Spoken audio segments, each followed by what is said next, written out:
Muchas gracias, Jesús. Vamos a invitar a Elvia González Canto ahora a que nos cuente algo sobre el caso de Yucatán. Elvia María González Canto es egresada de la Facultad de Arquitectura de la Universidad Autónoma de Yucatán, la UADY, en 1987. Tiene maestría en la misma institución en el 2000, con la tesis La Arquitectura Residencial Moderna en Mérida, 1950-1970. Doctorado en Arquitectura en el 2009 en la Universidad de Aguascalientes del Programa Institucional de Doctorado en Arquitectura, con la tesis La Arquitectura Moderna de Uso Colectivo en Mérida, Yucatán, 1940-1970. De 1988 a la fecha, profesor de la Facultad de Arquitectura de la UADY, en Teoría e Historia de la Arquitectura y Taller de Proyectos, presidente del Colegio Yucateco de Arquitectos del 95 al 97, autora de diversos artículos de investigación con la temática de la arquitectura del siglo XX, periodo moderno, y becaria del FONCA Conaculta con el proyecto y exposición Arquitectos e Ingenieros del siglo XX en Yucatán, del 2010, que por cierto me tocó ver la inauguración en Mérida hace muy poquito. Pues muy buenos días. Primero quiero agradecer enormemente a Dino por la invitación que me hiciera. Ha sido una experiencia maravillosa. Creo que bueno, lo que traigo es muy modesto, pero creo que se viene a sumar a esta modernidad que se dio en estos años y que tuvo una especial significación con esas estructuras maravillosas. Y bueno, yo lo que les traigo hoy, pues creo que más que llamarse la estela de Candela en Yucatán, se debería llamar hacia la búsqueda de la estela de Candela en Yucatán. Continuamos. Quería mostrarles primero esta lámina para contextualizar un poquito para las personas que no conocen Mérida o que no están muy familiarizadas, de lo que había en Mérida en la década de los 40, cuando en la Ciudad de México pues estaba viviendo una arquitectura moderna ya muy adelantada. Yucatán tiene una circunstancia geográfica especial, por lo cual nosotros nos sumamos durante muchos años, mucho más tarde que muchos otros estados cercanos al centro del país. Y bueno, pues podemos observar que en la década de los 40 el nacionalismo con el Neomaya de Amábilis en el Parque de las Américas, de alguna manera el Hospital de Ejidatarios Enequeneros de Carlos Castillo Montes de Oca, pues continúa todavía con pues esa arquitectura que aún no ha dado ese salto al funcionalismo o propiamente lo moderno, ¿no? Es otra manera de sumarse a una idea de nación diferente. Y el primer edificio moderno que tenemos que introduce algunos aspectos es el Centro Educacional Felipe Carrillo Puerto, que si bien formalmente en algunas partes no lo denota, sí funcional y sobre todo espacialmente es muy interesante. Este es el contexto en el cual, siguiente, van a aparecer dos tesis, una tesis en 1947 del ingeniero José Flores Cámara, en donde desarrollas un trabajo de cubierta de concreto armado en velo delgado para una facultad hipotética de medicina. No tuve acceso a estas dos tesis porque están en un archivo que está cerrado actualmente y no pude realmente ver cuál es la bibliografía, pero bueno, esta me pareció significativo poner, es la única bibliografía que hay del tema en la facultad, significativo poner esta del 47 para denotar de que bueno, esa modernidad de los cascarones y del velo delgado, etcétera, estaba también presente en la preocupación de los ingenieros. La Facultad de Ingeniería en Yucatán logra una consolidación hasta los años 60. Y la Facultad de Arquitectura se funda en el 77, por lo tanto no vamos a tener arquitectos egresados locales hasta mucho más tarde. La segunda tesis que me parece muy interesante es la de Noemí Farías Campos, la primera ingeniera mujer, y hace un proyecto hipotético para una iglesia en la colonia García Ginerés de una cubierta parabólica en concreto armado. Para 1952 ya existía la Purísima. No tengo el dato, porque no en la biblioteca no hay esa bibliografía, no hay revistas de esa época y no conozco la bibliografía que utilizó y para saber si hay alguna relación, pero es significativo que esté planteando para una iglesia este tipo de estructuras. Siguiente. Para la década de los 50, este más o menos es el contexto que estaba predominando en Mérida, ¿no? La década de los 50 va a ser una década importante para esa construcción de la idea de modernidad en todos los sentidos y fundamentalmente hacia la sociedad por parte de un crítico importante, Leopoldo Tomás y López, que se dedica a escribir numerosos artículos en el periódico a través de una columna especializada. Y bueno, en este momento son los arquitectos que están regresando de estudiar de otros lugares locales, que empiezan a hacer esto en el centro fundamentalmente. Esta va a ser una década donde Mérida finalmente va a empezar a prefigurarse con lo que le va a caracterizar en su nueva actividad económica y que es como una ciudad prestadora de servicios. Para esta década, la agroindustria del Enequén pues ya está en franco deterioro y los capitales están buscando cómo diversificar y buscan otras salidas y por lo tanto hacen una inversión muy importante en el centro de equipamientos y también de salud en gran medida. Este es más o menos el contexto que lo están protagonizando los arquitectos que llegaron de otros lugares de estudiar, fuera de la República, del extranjero de la Ciudad de México, y por parte del gobierno no ha habido ninguna acción importante que introduzca esta modernidad. Esto es significativo porque CAPSE incluso va a llegar a Yucatán hasta la década de los 60. Siguiente. Pero en 1959 se va a producir por parte del gobierno la primera obra que introduce esta modernidad y es a través de pues unos paraguas invertidos y de un mercado, el mercado de Santa Ana, en uno de los barrios antiguos de la ciudad que está en el inicio del Paseo de Montejo, ¿no? Aquí va a jugar un papel muy importante el ingeniero Rubén Encalada Alonso, porque este personaje egresa de la Facultad de Ingeniería en el 49 y va a ser director del 57 al 67, 10 años, y simultáneamente ocupa también otros puestos. En el 59 es jefe del Departamento de Obras Públicas cuando le toca hacer este edificio, y en el 64 jefe del Departamento de Obras Públicas del Gobierno del Estado. Esto va a ser muy significativo porque es a través de este promotor y que además él construía, eso está comprobado, lo sé, vaya, él dirigía las obras también, que va a introducir una modernidad, digamos, promovida por el gobierno, ¿no? Al mismo tiempo hay un personaje que es muy importante, que es Cuevas Cantillo, del cual tengo muy poquitos datos, egresa de la Facultad de Ingeniería en el 58, y que es el que calcula estas estructuras. Eso está comprobado, no tengo más datos, no tengo cómo ligarlo, no he atado esos cabos, pero él es el que calcula esta. Siguiente. Les puse algo del texto del día de la inauguración, de la reseña del día de la inauguración del mercado, porque me parecía significativo hablar un poquito brevemente del programa. Es un programa que tiene un contenido social. Bueno, ya habíamos visto esto, que en la Ciudad de México, desde el 55, con los mercados, como nos habló el otro día el doctor, de la obra de Ramírez Vázquez, pues ya hay esto, se está dando en la Ciudad de México y en pleno. Bueno, pues aquí en el mercado de Santa Ana se van a incluir como parte de esa modernidad, o sea, es parte del discurso oficial, no solamente los 24 cascarones de concreto, sino que tiene sanitarios y tiene guardería infantil, ¿no? Que era parte de los servicios que se estaban proporcionando para las mujeres que iban a vender. Y por supuesto, algo que es realmente un alarde, ¿no?, de esa introducción de la modernidad tenía que ver con el servicio de agua.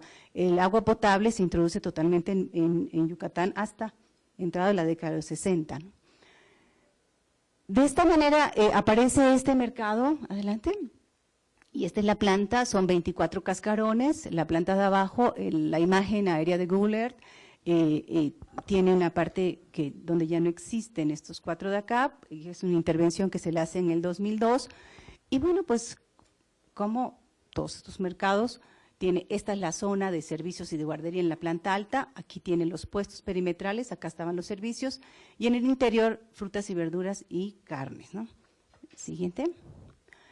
Esta imagen de aquí arriba, pues es la imagen que prevaleció durante muchos años, original, donde perimetralmente estaba cerrado por estas cortinas metálicas y aquí estaban pues puestos diversos.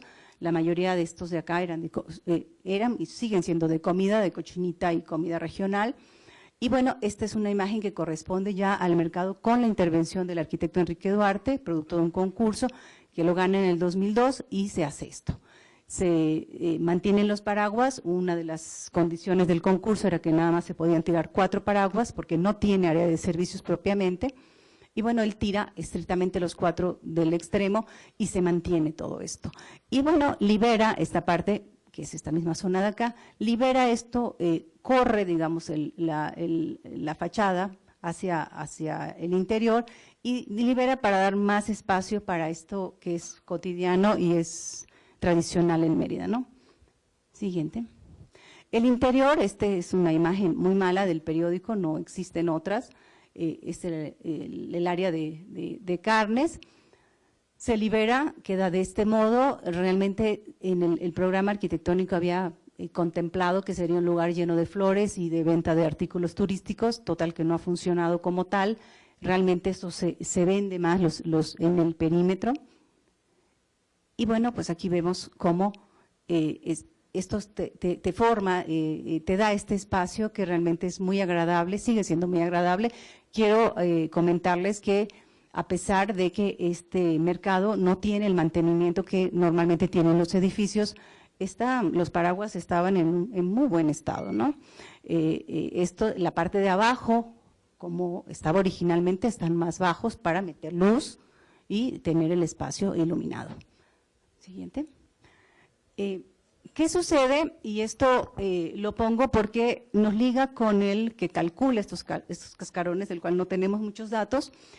En 1960, el director de la facultad, Rubén Encalada Alonso, que había sido el que construyó con la colaboración o el cálculo de Rubén Cuevas Cantillo, que había participado también en la obra del mercado, lo invita a dar una plática a la Facultad de Ingeniería, del cual era director, y de cálculo y procedimientos empleados en la construcción de cascarones de concreto. Este es en febrero de 1960 y de alguna manera pongo una síntesis de los comentarios que se hacen en la revista que se llama Ingeniería, que es el órgano estudiantil de la facultad, en donde es significativo lo que dicen en la parte de abajo, y dicen que a pesar, porque él se había graduado apenas en el 58, dicen a pesar de que tiene muy poco tiempo, bueno, no sé si puse eso, no, creo que no lo puse. Bueno, es reconocido como uno de los ingenieros que más dedicación en la teoría y la práctica tienen acerca de este moderno sistema de construcción. Desconozco de dónde viene realmente, dónde pudo aprender estos sistemas o quiénes lo influenciaron, ¿no? Siguiente. Al año siguiente, en el 61, hay un anuncio en el periódico de una plana completa, porque la Bacardí va a cumplir 99 años, está cumpliendo 99 años, y bueno, manda este mensaje, ¿no? Por un lado está el número enorme, que es significativo, cumple 99 años, y por otro lado, en la parte del medio pone pues una imagen de su nueva planta, y dice aspecto arquitectónico de la nueva planta Bacardí México, en donde sin lugar a dudas está mandando un mensaje, ¿no? Un doble mensaje, ¿no? Por un lado tiene una antigüedad y por otro lado es moderno, ¿no? ¿Qué sucede? Esto aparece en una plana completa del periódico y bueno, ese es un modo más, es la primera vez que aparece una evidencia de que hay un contacto al menos por una imagen por medio del periódico con candela, ¿no? Adelante.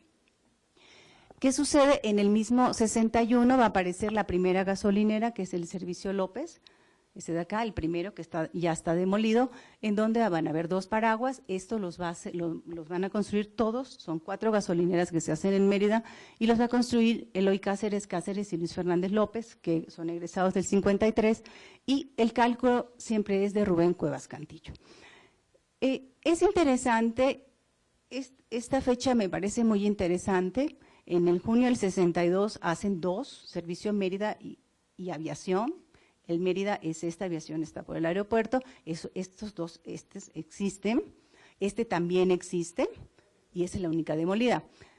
Es un servicio, pues como hacían en muchos lugares de la República y otros servicios para autos, aceites y no sé qué, y oficinas, ¿no?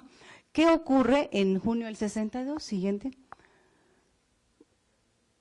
El órgano oficial de estudiantil de la Facultad de Ingeniería es esta revista y va a sacar por primera vez un artículo de Félix Candela que se llama Cascarones de Félix Candela.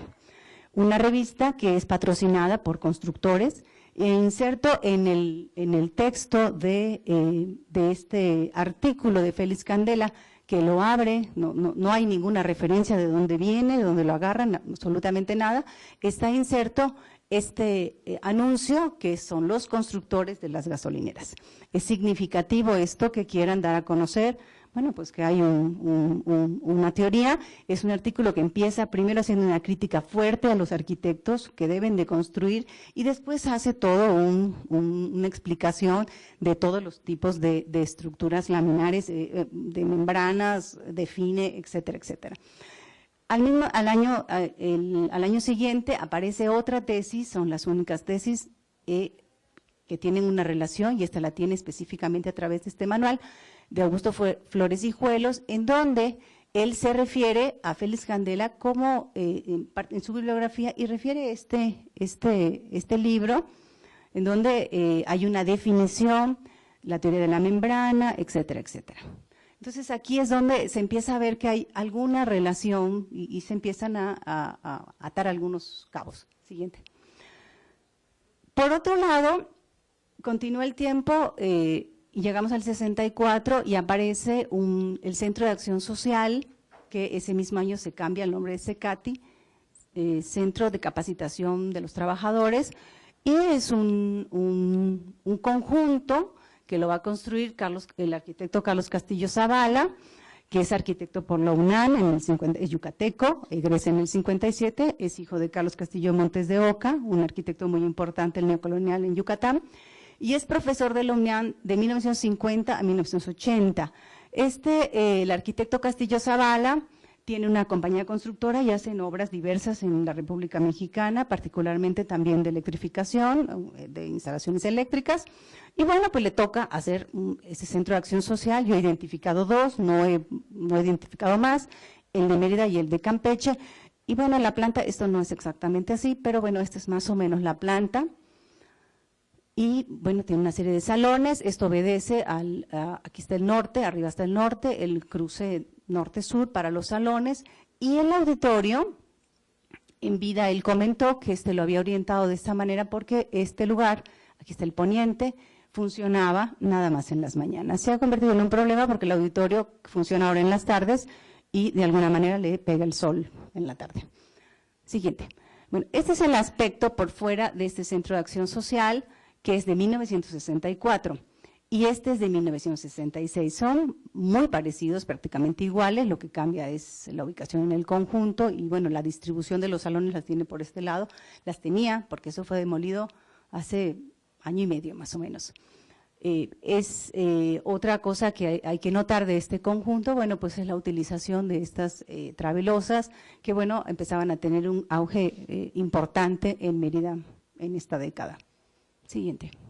Esta es una vista de frente, o sea, de costado, por acá se accede a través de estas láminas, y esta es una vista de costado, pues de este cascarón, donde se ven acá unas traves ocultas, siguiente, perdón, esa es una vista del conjunto. Esto supongo yo que ha de ser para muchos de ustedes una vista cotidiana.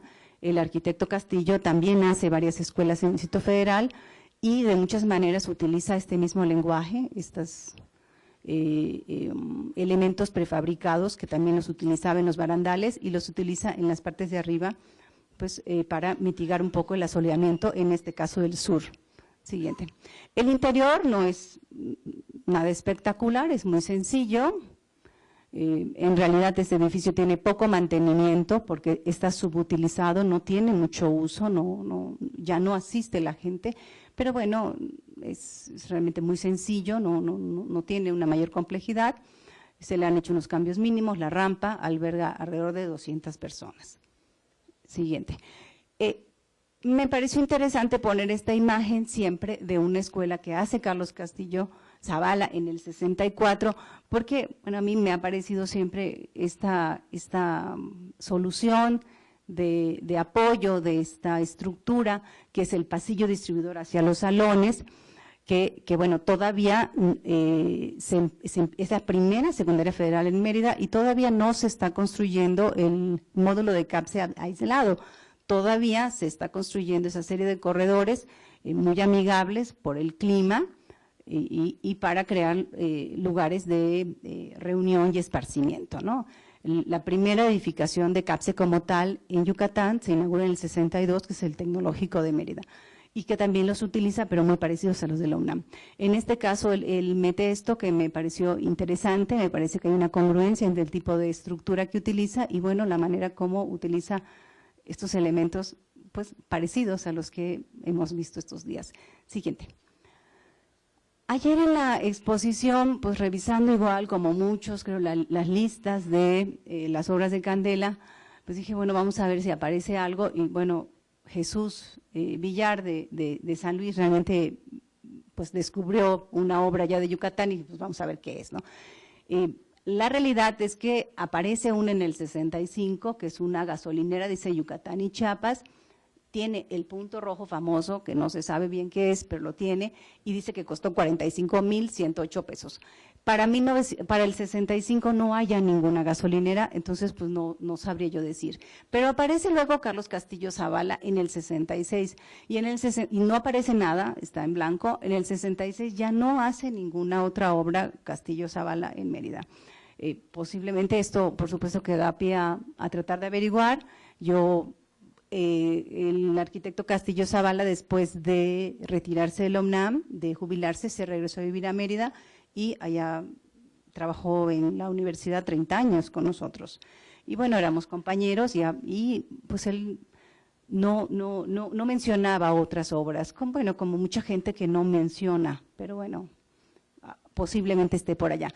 Y también esto que dice Sociedad, Educación y Cultura, algo así, Escuela de Mérida, Yucatán, que tampoco coincide con nada, que es el 68. Sin embargo, él hace una escuela en Churubusco y trabaja en una escuela en Churubusco, no tengo bien el dato, o sea, sí tengo ese dato que trabajó allá, y bueno, pudiera ser, y aparece en la escuela en Mérida. Esto, por supuesto, que generó interés en mí y dije, bueno, es una manera más de atar algunos cabos más, que claro, siguen sueltos muchos, pero por ahí van. Siguiente. Siguiendo un poquito con esa idea de cómo llega esto y cuál era la difusión que había y cómo llegabas a estos profesionistas, bueno, en el Diario de Yucatán, el periódico de mayor circulación en el sureste, e importante, muy importante en esa época, bueno, sigue siendo, aparece en 1967 una nota del Congreso de Estructuras Laminares en Arquitectura. O sea, a través de la prensa llegaban algunas ideas, ya sea por imágenes o escritas, ¿no? Y aquí dice, bueno, pues que el arquitecto Félix Candela se le dé un reconocimiento, etcétera. Una manera más de ligar y de estar en contacto con lo que está ocurriendo en el centro del país. Siguiente. Bueno, otras de las manifestaciones de estos cascarones, paraguas invertidos en Mérida, pues se da cuando el ingeniero Juan José Terrat Mongiote, que nace en 39, que es egresado del Politécnico Nacional, en el 63 llega a Mérida, le piden una casa, es su primera casa que va a diseñar, recuerden que habían pocos arquitectos, y le ponen una condición, la única condición es que la casa fuera moderna, y por supuesto, pues no podía faltar esto, ¿no? O sea, esto aún en el 63, se termina en el 64, en ese momento era un símbolo de modernidad, sin duda alguna. Muchos años se le conoció a esta casa como la gasolinera. Claro, como suelen suceder, que se le ponen apodos, los niños viven muy contentos, es una casa que en el interior es muy agradable y está muy bien diseñada. Y sigue teniendo, bueno, sigue sin barda, abierta, etcétera, ¿no? Siguiente.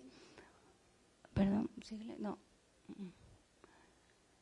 Y bueno, van a pasar algunos años hasta 1968, cuando le encargan a la Sociedad González y Ponce una estación de autobuses un edificio que va a ser muy importante para ese momento. En el 67 se empieza a gestar la idea y empiezan a trabajar con los ingenieros y con el arquitecto de estos ingenieros oficial, ya desde hace varios años.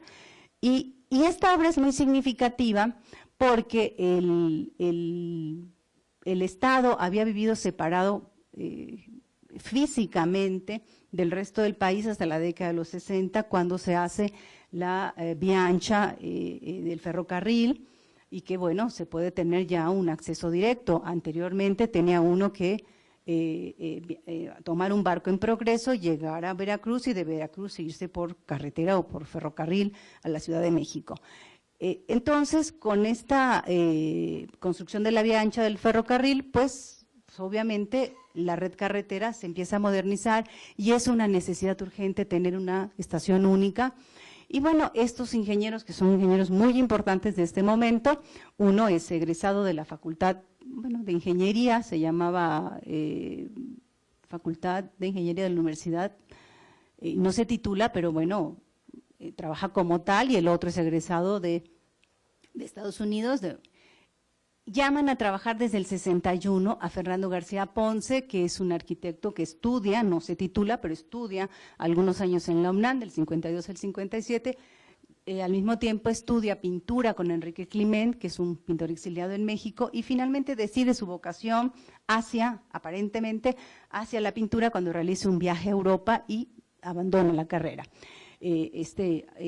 Pintor es un pintor conocido como la generación de la ruptura, pues de Lilia Carrillo, Vicente Rojo, etcétera, etcétera.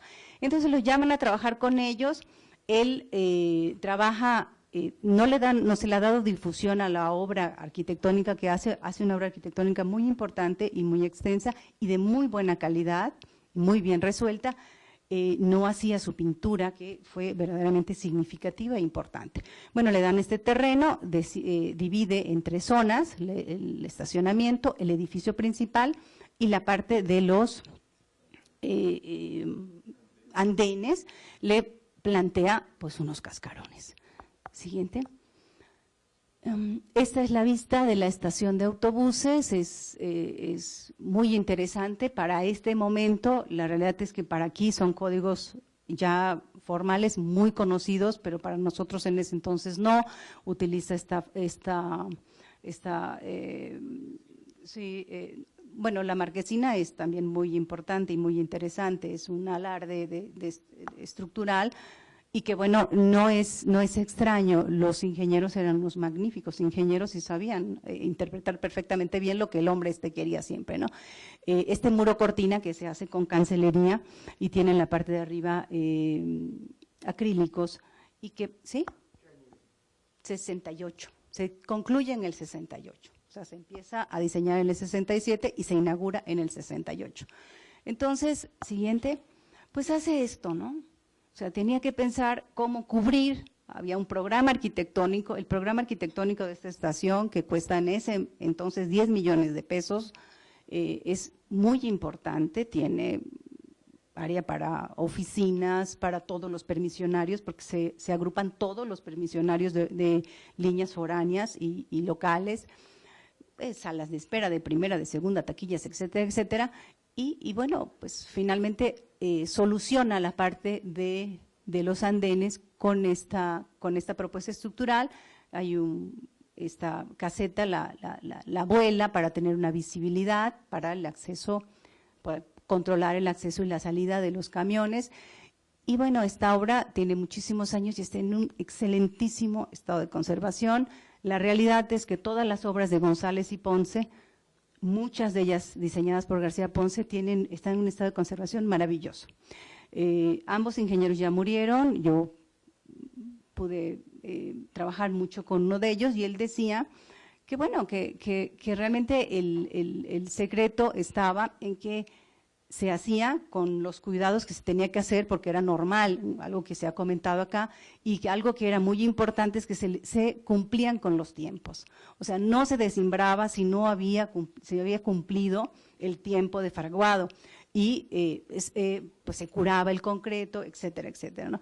Y que yo creo que pues de muchas maneras son unas lecciones muy importantes que deberíamos todos de aprender y transmitir en las escuelas, porque hay un problema severo con las humedades y las grietas y las filtraciones en muchas construcciones que no tienen más de 2 o 3 años. Siguiente. Y bueno, pues con esa termino todo. Realmente, como les dije al principio, yo creo que esta ponencia era un poquito tras esa búsqueda e intenta sumar un granito de arena a esto. Gracias. Muchas gracias, Elvia.